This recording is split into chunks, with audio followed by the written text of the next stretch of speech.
How to fix Pi Network app loading error problem step-by-step detailed solution.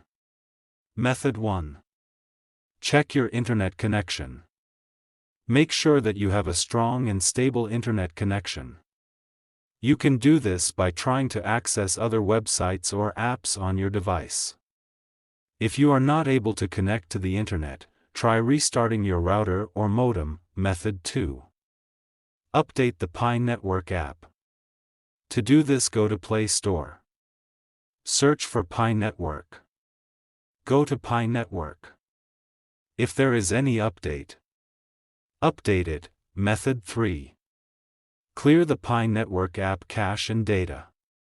This will remove any temporary files that may be causing the error.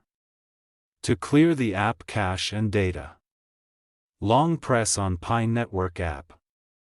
Then click on App Info. Then click on Force Stop. Then go to Storage Cache. Then click on Clear Cache. Then click on Clear Storage. Method 4.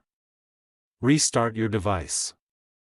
After doing all these, just simply restart your device, and your problem will definitely be solved.